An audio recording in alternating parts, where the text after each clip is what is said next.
ધોરણ 11 જીવ વિજ્ઞાન પ્રકરણ 4 પ્રાણી સૃષ્ટિની અંદર વિદ્યાર્થી મિત્રો આપણે છેલ્લે થોડાક સમુદાય વિશે વાત કરી ચૂક્યા છીએ, જેમાં સછિદ્ર સમુદાય, ત્યારબાદ કોષ્ઠાંતરી સમુદાયની વાત કરી હતી, ત્યારબાદ કંકતધરા, પૃથુકૃમિ અને સૂત્રકૃમિ સમુદાયની આપણે ચર્ચા અને તેના સામાન્ય લક્ષણો વિશે વાત કરી. હવે આગળ આપણે નુપુરક સમુદાય વિશે વાત કરવાના છીએ. નુપુરક સમુદાયના પ્રાણીઓના સામાન્ય લક્ષણોની ચર્ચા કરવાના છીએ. તો નુપુરક સમુદાય નામ છે શેના ઉપરથી આપવામાં આવ્યું છે? તો કે આ સમુદાયના જે પ્રાણીઓ છે, આ પ્રાણીઓની અંદર તમે બાજુમાં આકૃતિમાં જોઈ શકો છો, એક સરખા ખંડો ધરાવે છે. એટલે કે સમખંડતા છે. બહાર તરફ અને અંદર તરફ બંને બાજુ ખંડો જે છે એક સમાન જોવા મળે છે. એટલે આમ જોવા જઈએ તો જે ઝાંઝર છે, નુપુર છે, એના જેવા એક સરખા ખંડો જે છે એ ધરાવતા હોવાને કારણે એને નુપુરક સમુદાયની અંદર સમાવિષ્ટ કરવામાં આવે છે. એટલે કે સૌપ્રથમ જોઈએ તો કે ખંડ જે છે એ કેવા છે? તો કે સમખંડ છે, ખંડન થયેલું છે. હવે અહીંયા ખાસ યાદ રાખવાનું છે કે પ્રાણીનું જે શરીર છે એ જેમ બહાર તરફ એક સરખા ખંડોમાં વહેંચાયેલું છે, એવી જ રીતે અંદર તરફ પણ એ એક સરખા ખંડોની અંદર વહેંચાયેલું જોઈ શકાતું હોય છે. એટલે આમ તમે એને ડિસેક્શન કરી અને તમે એનો છેદ લ્યો ત્યારે તમને ખ્યાલ આવે કે એનું શરીર છે એ અંદર તરફ પણ એક સરખા ખંડોમાં વહેંચાયેલું છે. તેઓ જલજ એટલે કે મીઠા અને ખારા પાણીની અંદર જોવા મળે છે, અને સ્થલજ પણ હોય છે, મુક્તજીવી અને ક્યારેક પરોપજીવી તરીકે પણ જોઈ શકાતા હોય છે. જેમ કે જડો જે છે એ પરોપજીવી તરીકે જોઈ શકાતો હોય છે. તેમાં અંગતંત્ર સ્તરીય આયોજન હોય છે અને દ્વિપાર્શ્વીય સંમિતિ ધરાવે છે. અંગતંત્ર સ્તરીય આયોજન અને દ્વિપાર્શ્વીય સંમિતિ કોને કહેવાય એની ચર્ચા પણ આપણે આગળ કરી ચૂક્યા છીએ વિદ્યાર્થી મિત્રો. ત્રિગર્ભ સ્તરીય દેહ જે છે એ ત્રિગર્ભ સ્તરીય છે, 3 સ્તર ધરાવે: બાહ્ય, મધ્ય અને અંત. સમખંડીય ખંડતા ધરાવતા અને દેહકોષ્ઠી પ્રાણીઓ છે. એટલે કે બહાર તરફ અને અંદર તરફ સજીવનું શરીર એક સરખા ખંડોમાં વહેંચાયેલું જોઈ શકાય, એટલે એને સમખંડીય ખંડતા કહેવામાં આવે અને દેહકોષ્ઠધારી પ્રાણીઓ તરીકે ઓળખવામાં આવે છે. તેમની સપાટી એ ખંડો કે વિખંડોમાં નોંધનીય જુદો પડે છે અને આથી આ સમુદાયનું નામ નુપુરક છે. મેં વાત કરી એ રીતે કે નુપુરક શા માટે કહેવામાં આવે છે? કારણ કે એ બાહ્ય અને અંદર બંને તરફ એક સરખા ખંડોમાં સજીવ જે છે એનું શરીર વહેંચાયેલું છે. એટલે સમખંડીય ખંડતા હોવાના કારણે એ નુપુરક સમુદાયની અંદર સમાવેશ છે. તેઓ આયામી અને વર્તુળ સ્નાયુઓ ધરાવે છે, જે તેને પ્રચલનમાં મદદરૂપ બનતા હોય છે. હવે અહીંયા વિદ્યાર્થી મિત્રો ખાસ નોંધવાનું છે કે આયામ અને વર્તુળી સ્નાયુઓ જે છે સંકોચન અને શિથિલન કરે છે. એટલે આ સ્નાયુઓ જે છે સંકોચાય છે અને વિસ્તરણ પામે છે, એટલે કે શિથિલન પામે છે. એના કારણે પ્રાણી જે છે એ પોતાની મૂવમેન્ટ એટલે કે એનું પ્રચલન જે છે આગળ તરફ જે છે એ આગળ તરફ પ્રચલન કરી શકતા હોય છે. આમ આયામ અને વર્તુળી સ્નાયુઓ એને પ્રચલનમાં મદદરૂપ બને છે. રેતીકેળો જેવા જલીય નુપુરકમાં અભિચરણ પાદ જે છે એ આવેલા હોય છે, જે એને તરવામાં મદદરૂપ બને છે. રેતીકીડો જે છે એ જલીય છે. તો એ પ્રાણી જે છે એની અંદર તમે અહીંયા આકૃતિમાં બાજુમાં જોઈ શકો છો કે એમાં બાજુ પાર્શ્વીય ભાગે એટલે કે એની બાજુ ઉપર એના શરીરની સપાટીના પાર્શ્વ ભાગે અભિચરણપાદ તમે જોઈ શકો છો આકૃતિમાં. પેલી જ આકૃતિ એ જે છે એ દર્શાવેલી છે, જે અભિચરણપાદ છે અને જે એને પાણીની અંદર તરવામાં મદદરૂપ બનતા હોય છે. આ પ્રકારના પ્રાણીઓ જે છે બંધ પ્રકારનું રુધિરાભિસરણ તંત્ર ધરાવે છે. આગળ આપણે વાત કરી લીધી છે બંધ પ્રકારના રુધિરાભિસરણ તંત્ર કોને કહેવામાં આવે છે, બરાબર છે. બંધ પ્રકારનું જોવા મળે છે અને ઉત્સર્ગિકાઓ જે છે આશ્રુતિ નિયમન અને ઉત્સર્જનનું કાર્ય કરતી હોય છે. ખાસ ઉત્સર્ગિકાઓ જે છે એ આવેલી હશે જે ઉત્સર્જનની અંદર એને મદદરૂપ બનતી હશે. આ ઉત્સર્ગિકાઓ જે છે એ કાં તો શરીરની સપાટી ઉપર ખુલે છે ને કાં તો પાચન માર્ગની અંદર ખુલતી હોય છે. જો શરીરની સપાટી ઉપર ઉત્સર્ગિકા ખુલતી હશે તો એ ઉત્સર્ગ દ્રવ્યોને શરીરની સપાટી દ્વારા ઉત્સર્જિત કરતા હોય છે, અને જો એ પાચન માર્ગની અંદર ખુલતી હશે ઉત્સર્ગિકા તો એ ઉત્સર્ગ દ્રવ્યો જે છે નકામા પદાર્થો છે એનું ઉત્સર્જન છે એ પાચન નળીની અંદર તરફ કરતી હશે. તો આ ઉત્સર્ગિકાઓ જે છે એ ઉત્સર્જન તરીકે ને આ ઉપરાંત તો કે આશ્રુતિ નિયમનની અંદર પણ મદદરૂપ બનતી હોય છે. ચેતાતંત્ર એક જોડ ચેતાકંદોનું બનેલું જે બેવડા વક્ષ ચેતારજ્જુ સાથે પાર્શ્વીય ચેતાઓથી જોડાયેલું હોય છે. હવે વિદ્યાર્થી મિત્રો, જ્યારે આગળ આપણે ફરીથી ચર્ચા કરશું અળસિયું, વંદો, આ બધા જ જે છે પ્રાણીઓ વિશે આપણે થોડુંક વધારે ડિટેલમાં જોવાના છીએ, ત્યારે તમને વધારે ખબર પડશે કે કઈ રીતની રચના જે છે એના ચેતાતંત્રની અંદર જોવા મળતી હોય છે. ચેતાતંત્ર જે છે એની અંદર તો કે ચેતાકંદો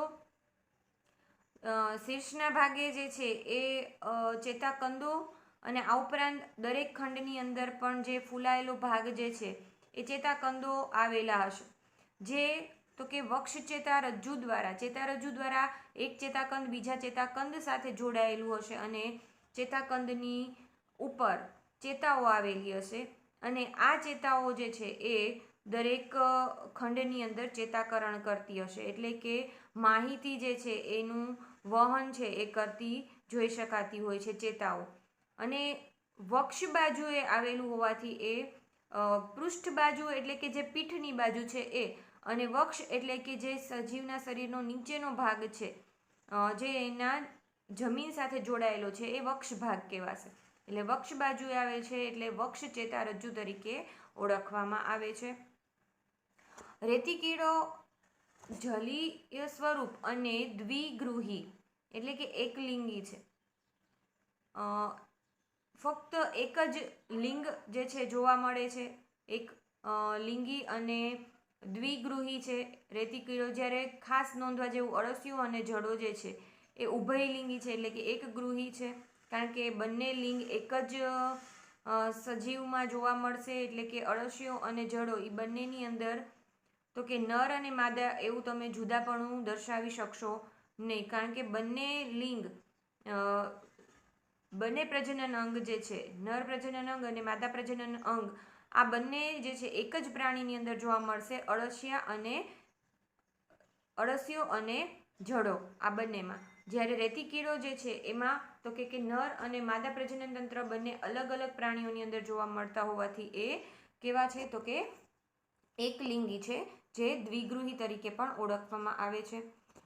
પ્રજનન જે છે એ લિંગી પ્રજનન દ્વારા થાય છે, એટલે કે બે સાથી આપણે આગળ વાત કરશું કે અળસિયાની અંદર પ્રજનન તંત્ર બંને એકમાં જ છે, છતાં પણ બે સાથી અળસિયા જે છે એના દ્વારા પ્રજનન જે છે થતું જોઈ શકાય છે.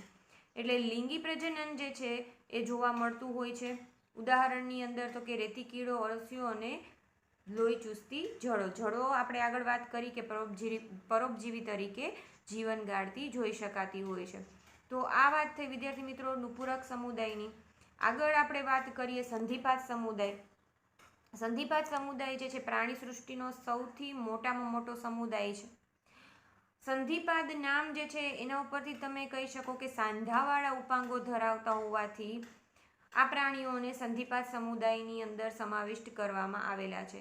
એટલે સંધિપાત સમુદાય જે છે એની અંદર જે પ્રાણીઓ છે એ સાંધાવાળા ઉપાંગો ધરાવતા હોય છે, અને સૌથી મોટામાં મોટો સમુદાય છે પ્રાણી સૃષ્ટિનો. અને પૃથ્વી ઉપર જેટલા નામકરણ પામેલા સજીવો છે એની અંદરની જે જાતિઓ છે પૈકી 2/3 ભાગ જે છે એ સંધિપાત, એનાથી પણ વધારે સંધિપાત સમુદાયની જાતિઓ છે એ જોવા મળતી હોય છે. એટલે તમે વિચારી લો કે કેટલો મોટો સમુદાય જે છે એ જોવા મળતો હોય છે.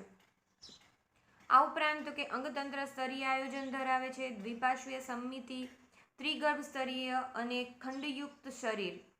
આ ખાસ નોંધજો, ખંડયુક્ત શરીર છે સંધિપાદ સમુદાયની અંદર, પરંતુ એ ખંડ જે છે ફક્ત બાહ્ય ખંડીય છે, આંતરિક ખંડો જોવા મળતા નથી. જેમ આપણે આગળ વાત કરી નુપુરક સમુદાયની અંદર તો કે બાહ્ય ખંડો અને આંતરિક ખંડો બે ખંડો જોવા મળે છે, એવી જ રીતે અહીંયા સંધિપાદ સમુદાયની અંદર ફક્ત ને ફક્ત બાહ્ય ખંડીય રચના જે છે એ જોવા મળતી હોય છે. એટલે કે સજીવનું શરીર છે એ બહાર તરફ ખંડો એક સરખા ભાગોમાં એક સરખા ખંડોમાં વહેંચાયેલું છે, પણ અંદર તરફ એક સરખા ખંડોમાં વહેંચાયેલું હોતું નથી. એટલે ખંડયુક્ત અને દેહકોષ્ઠધારી પ્રાણીઓ છે. તેમના શરીર કાઇટિનના બનેલા બહિર્કંકાલથી આવૃત હોય છે. જેમ કે તમે વંદો જોયો જ છે, તો વંદાની ઉપર તમે જો જોશો તો તમને ખબર પડશે કે એ જે બહારનું આવરણ છે એનું કેવું હશે, તો કે કાઇટિનનું બનેલું જોવા મળે છે. શરીર છે શીર્ષ, ઉરસ અને ઉદર એમ 3 ભાગમાં વહેંચાયેલું હશે અને સાંધાવાળા ઉપાંગો ધરાવે છે, એટલે એને સંધિપાદ સમુદાયની અંદર સમાવિષ્ટ કરવામાં આવે છે. શ્વસનાંગ તરીકે ઝાલરપોથી, ફેફસાપોથી કે શ્વસન નલિકા તંત્ર ધરાવે છે. હવે વિદ્યાર્થી મિત્રો અહીંયા ખાસ કે અહીંયા જે પ્રાણી સમુદાય જે છે એની અંદર ઘણો મોટો સમુદાય જે છે એ સંધિપાદમાં છે. તો આ જે છે એ ઘણી બધી જગ્યાએ જોવા મળે છે. આ પ્રાણીઓ છે એ પાણીની અંદર પણ જોવા મળતા હોય છે સમુદાયના પ્રાણીઓ. આ સમુદાયના પ્રાણીઓ છે એ જમીન ઉપર પણ જોવા મળતા હોય છે, બરાબર છે. એટલા માટે એના પાસે તો કે જે શ્વસન અંગ છે એના માટે ઘણી બધી વિવિધતા છે. જેમ કે જે પ્રાણીઓ પાણીની અંદર જોવા મળે છે સંધિપાદ સમુદાયના, તો એ પ્રાણીઓ પાસે શ્વસનાંગ તરીકે ઝાલરપોથી આવેલી હશે, કારણ કે ઝાલર અને ઝાલરપોથી દ્વારા જ એ પાણીમાંથી તો કે જે શ્વસન વાયુઓ જે છે એની આપ-લે કરી શકે છે. એવી જ રીતે જે સ્થલીય પ્રાણીઓ છે એટલે કે જે જમીન ઉપર રહેતા પ્રાણીઓ છે એનામાં તો કે શ્વસન અંગ તરીકે ફેફસાપોથી અને શ્વસન નલિકા તંત્ર જે છે જોઈ શકાતું હોય છે. આ શ્વસન નલિકા તંત્ર જે છે એ ખાસ વંદાની અંદર ખૂબ જ વિકસિત હોય છે. વિદ્યાર્થી મિત્રો ખાસ યાદ રાખવાનું છે, કારણ કે વંદાની અંદર આપણે આગળ જ્યારે ભણશું વંદાને, ત્યારે વંદાની અંદર જોશો કે શ્વસન નલિકા તંત્ર છે એના શરીરના આખા શરીરમાં પથરાયેલું જોઈ શકાતું હોય છે. એટલે એ શ્વસન વાયુઓની આપ-લે જે છે એ કરી અને સીધું પેશી અને અંગ સુધી એ શ્વસન વાયુઓને પહોંચાડી શકતું હોય છે. એટલે ખાસ નોંધવું કે વંદાની અંદર જે છે એ શ્વસન નલિકા તંત્ર ખૂબ જ વિકસિત હોવાના કારણે ત્યાં શ્વસન વાયુઓની આપ-લે જે છે એ સીધી તો કે કોષો સુધી, પેશીઓ સુધી થઈ શકતી હોય છે. એટલે ત્યાં વંદાની અંદર રુધિર છે એ રંગવિહીન જોવા મળતું હોય છે. બાકી બધા પ્રાણીઓની અંદર જે સંધિપાદ સમુદાયના પ્રાણીઓ છે એની અંદર વિદ્યાર્થી મિત્રો રુધિરની અંદર શ્વસનરંજક દ્રવ્ય જે છે એ હાજર હોય છે. આ શ્વસનરંજક દ્રવ્ય જે છે એ હાજર હોવાના કારણે રુધિર છે એ ભૂખરા રંગનું જોવા મળતું હોય છે. એટલે ત્યાં શ્વસનરંજક દ્રવ્ય જે છે એ હિમોસાઇનિન સ્વરૂપે હોય છે. એટલા માટે ત્યાં રુધિર છે ભૂખરા રંગનું છે, જ્યારે એક જ જે છે વંદો જેની અંદર રુધિર છે એ રંગવિહીન જોવા મળે છે, કારણ કે એની પાસે શ્વસન નલિકા તંત્ર ખૂબ જ વિકસિત હોય છે. ખુલ્લા પ્રકારનું રુધિરાભિસરણ તંત્ર જોવા મળતું હોય છે. વિદ્યાર્થી મિત્રો આગળ વાત કરી તે રીતે ખુલ્લા પ્રકારના રુધિરાભિસરણ તંત્ર હોવાના કારણે બધા જ અંગો છે એ ક્યાં આવેલા હશે, તો કે રુધિર ગુહાની અંદર જોવા મળતા હોય છે. સંવેદી અંગો તરીકે સ્પર્શકો આવેલા હોય છે. આગળ તરફ તમે જોઈ શકો છો દરેક પ્રાણી જે છે જે સંધિપાદ સમુદાયમાં છે, જેમ કે મચ્છર, તો એની અંદર આગળ તમે જોશો તો કે સ્પર્શકો જોઈ શકાતા હોય છે. એવી જ રીતે વંદાની અંદર સાદી સંયુક્ત આંખો જોવા મળતી હોય છે. આ આંખો જે છે એની અંદર ઘણી બધી નેત્રિકાઓ આવેલી હોય છે અને આ જે છે એ ઘણી બધી નેત્રિકાઓ જે છે એનું તો કે નેત્રિકાઓ જે છે એના ઘણા બધા પ્રતિબિંબ જે છે એ મોઝેઇક પ્રતિબિંબ મેળવતી હોય છે સંયુક્ત આંખની અંદર રહેલી નેત્રિકા. અને સ્થિત કોષ્ઠ અથવા તો સમતોલન અંગ જે છે જોવા મળતું હોય છે, જે એના શરીરનું સમતોલન જાળવતું હોય છે. આ બધા જે છે એના સંવેદી અંગોની વાત કરી. ઉત્સર્જન અંગ તરીકે માલ્પિધિયન નલિકા આવેલી હશે. આ માલ્પિધિયન નલિકા વિદ્યાર્થી મિત્રો રુધિર ગુહાની અંદર આવેલી હશે, એટલે કે રુધિર ગુહા જે છે એની અંદર હશે અને એની ફરતે રુધિર જે છે એ જોવા મળતું હોય છે માલપીધ્યન નલિકામાં. અને માલપીધ્યન નલિકા જે છે એ વંદાની અંદર આમ જોઈએ તો 100 થી 150 જેટલી સંખ્યામાં જોવા મળતી હોય છે, જેની ચર્ચા પણ આપણે વધુ વિગતમાં કરવાના જ છીએ. આ અંગિકા જે છે એ તો કે રુધિર ગુહામાંથી ઉત્સર્ગ દ્રવ્યો જે છે એનું શોષણ કરે છે અને પછી એને પાચન માર્ગની અંદર ઠાલવે છે અને આગળ તરફ એનું વહન કરાવે છે. એટલે અહીંયા ઉત્સર્જન અંગ તરીકે માલપીધ્યન નલિકા જોવા મળે છે. મુખ્યત્વે દ્વિગૃહી છે, એટલે કે એકલિંગી, જેમાં નર અને માદા એમ બે અલગ અલગ પ્રાણીઓ જે છે જોઈ શકાતા હોય છે. સામાન્ય રીતે ફલન છે અંતઃફલન જોવા મળે છે. સજીવના શરીરની અંદર તરફ જ ફલનની પ્રક્રિયા થતી હોય છે. મોટા ભાગે અંડપ્રસવી છે, એટલે કે ઈંડા દ્વારા જે છે એ કીટ શિશુ છે એને જન્મ આપતા હોય છે, એટલે કે ઈંડા મૂકીને બચ્ચાને અથવા તો કીટ શિશુ જે છે એને જન્મ આપે છે. થોડા પ્રાણીઓ છે અપત્ય પ્રસવી પણ જોઈ શકાતા હોય છે. વિકાસ છે એ સીધો કે પરોક્ષ જોઈ શકાય છે, અથવા તો એટલે કે કાં તો એ સીધે સીધા બાળ પ્રાણી જે છે સીધે સીધા પુખ્ત જેવા જોવા મળે, અથવા તો એ ડિંભ અવસ્થામાંથી પસાર થઈ અને પુખ્ત પ્રાણી જેવા બનતા હોય છે. ઘણા બધા આ સમુદાયના પ્રાણીઓ એવા છે કે જે આર્થિક રીતે ઉપયોગી પણ હોય છે, જેમ કે મધમાખી જે મધ બનાવે છે, જે ઘણી બધી રીતે વ્યાપારિક દ્રષ્ટિએ પણ ઘણું ઉપયોગી છે અને આર્થિક ઉપાર્જન જે છે એના દ્વારા થતું હોય છે. રેશમના કીડા છે, લાખ આપતી કીટકો છે, આ બધા જે છે એ આર્થિક રીતે ઉપયોગમાં લઈ શકાતા કીટકો છે. વાહક સંધિપાદની વાત કરીએ તો એનોફિલિસ જે મચ્છર છે, એનોફિલિસ, ક્યુલેક્સ, એડિસ. એનોફિલિસ જે છે એ આપણને ખબર જ હશે કે મેલેરિયા જે છે જેના દ્વારા થાય છે મચ્છર, એનોફિલિસ મચ્છર. ક્યુલેક્સ જે છે એ હાથી પગા માટે જવાબદાર મચ્છરની અંદર જોવા મળે. અને એડિસ એ પણ મચ્છર જ છે, જેના દ્વારા આપણને સામાન્ય રીતે તો કે જે અત્યારે કહી શકાય એવા બધા જે રોગ છે એ થતા હોય છે. એડિસ વગેરે મચ્છર જે છે એ વાહક સંધિપાદ અને આ ઉપરાંત યુથચર, લુગદી, તીડ, જીવંત અશ્મિ, કરચલો વગેરેનો સમાવેશ પણ કરવામાં આવે છે. નીચે તમને સંધિપાદ સમુદાયના પ્રાણીઓ જે છે એની આકૃતિ પણ આપેલી છે, જેમ કે તીડ, પછી પતંગિયું છે, વીછી છે, ઝીંગો. ઝીંગા જે છે એ વિદેશની અંદર ખૂબ જ એનું જે છે ખાવાની અંદર ખોરાક તરીકે એને ઉપયોગમાં લેવામાં આવતા હોય છે, એટલે ખૂબ જ વ્યાપારિક દ્રષ્ટિએ પણ એનું ઉત્પાદન ખૂબ જ વધારે પ્રમાણમાં કરવામાં આવતું હોય છે. દરિયાઈ પ્રાણી છે અને ખાવાની અંદર એ ઉપયોગી છે. ફૂડ તરીકે ઘણા દેશોની અંદર એને લેવામાં પણ આવતા હોય છે, એટલે દરિયાની અંદર જોવા મળતા પ્રાણીની અંદર આવે. એના પછીનો સમુદાય છે મૃદુકાય સમુદાય. મૃદુકાય જે છે એ બીજા નંબરનો સૌથી મોટો સમુદાય છે. મૃદુ જે છે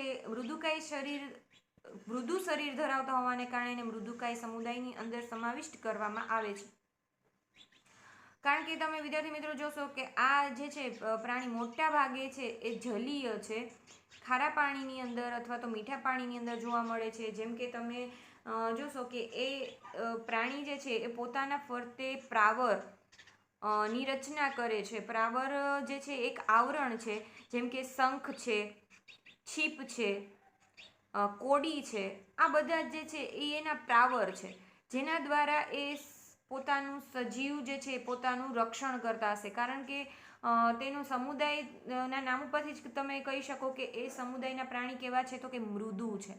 મૃદુ હોવાના કારણે, કોમળ હોવાના કારણે એ તો કે બીજા પ્રાણીઓનો શિકાર જલ્દીથી થઈ જવાની શક્યતા હોવાના કારણે એ પોતાના શરીરની ફરતે એક આવરણ રચે છે, જેને પ્રાવર કહેવામાં આવે છે. અને આ આવરણ જે છે એને તો કે અન્ય પ્રાણીઓથી રક્ષણ આપતું હોય છે.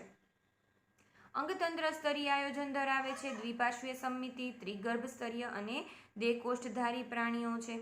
શરીર કેલ્શિયમ કાર્બોનેટના કવચથી આવૃત હોય છે. જેમ કે મેં તમને કીધું કે પ્રાવર, આ પ્રાવર જે છે એ તો કે કેલ્શિયમ કાર્બોનેટ જે છે એથી એનું બનેલું હશે, જેના દ્વારા એ તો કે પોતાનું રક્ષણ મેળવતો હશે પ્રાણી, એટલે અંદર તરફ પ્રાણી જે છે એ રહી અને પોતાનું રક્ષણ કરતું હશે.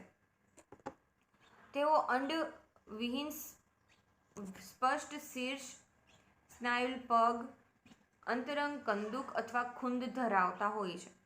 આ ખાસ યાદ રાખવાનું, એક અંતરંગ કંદુક ખૂંદ ધરાવે છે પ્રાણી, એટલે કે થોડુંક સ્લાઇટ એનું શરીર છે એ ઉપસેલું જોવા મળે, ખૂંદ જેવું જોવા મળતું હોય છે.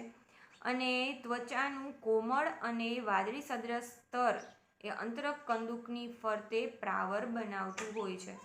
એટલે કે ત્વચાની ફરતે પ્રાવર જે છે જોવા મળે. આ પ્રાવર જે છે એ તો કે એનો રક્ષણાત્મક કવચ છે જે પ્રાણીનું રક્ષણ કરતું હશે.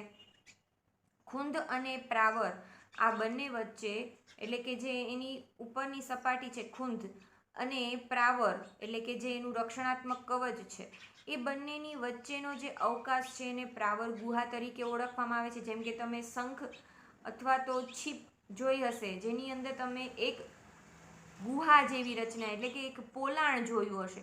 આ પોલાણ જે છે એ બીજું કશું જ નહીં પરંતુ પ્રાવર ગુહા તરીકે એને ઓળખવામાં આવે છે, જેના દ્વારા એ તો કે પ્રાવર ગુહામાંથી એ શ્વસન અને ઉત્સર્જન જેવા કાર્યો જે છે એ કરતા હોય છે. અને પીછા જેવી ઝાલરો જે છે એમાં જોવા મળતી હોય છે, જેને કંકત ઝાલર તરીકે પણ વિદ્યાર્થી મિત્રો ઓળખવામાં આવે. તે ઝાલર જે છે એ કેવી છે તો કે પીછાયુક્ત છે, જે એને શ્વસન અને ઉત્સર્જનની અંદર મદદરૂપ બનતી હશે. અને એ કોના દ્વારા થતું હશે આ કાર્ય તો કે પ્રાવર ગુહા, જે પોલાણ છે એના દ્વારા શ્વસન વાયુઓની આપલે અને ઉત્સર્જન પણ ત્યાંથી થતું જોઈ શકાતું હોય છે. અગ્રભાગે શીર્ષ પ્રદેશ સંવેદી સૂત્રાંગો ધરાવતા હોય છે. જેમ કે તમે સ્નેલ જોઈ છે, આ સ્નેલની અંદર તમે આગળ તરફ જોઈ શકો છો કે સૂત્રાંગો આવેલા હશે, અને આ સૂત્રાંગો જે છે એ સંવેદી અંગ તરીકે વર્તતા હોય છે. આ સમુદાયની અંદર મુખ્ય લક્ષણ કહી શકાય તો એ છે કે એ રેત્રિકા ધરાવે છે. જે મુખ છે, જે કરવત જેવું અંગ છે, રેત્રિકા જેને કહેવામાં આવે છે. અને આ રેત્રિકા જે છે એ શું કરે છે તો કે ખોરાકનો બારીક ભૂકો કરે છે અને પછી એને આગળ તરફ પાચન માર્ગમાં મોકલતા હોય છે. એટલે આ રેત્રિકા જે છે એ એકદમ ખોરાકના બારીક ભૂકો જે છે એ કરવા માટે જવાબદાર છે. આ એક ખૂબ જ એનું કહી શકાય એવું લક્ષણ જે છે એ મુખ્ય લક્ષણ તરીકે છે. દ્વિગૃહી છે એટલે કે એકલિંગી પ્રાણી છે.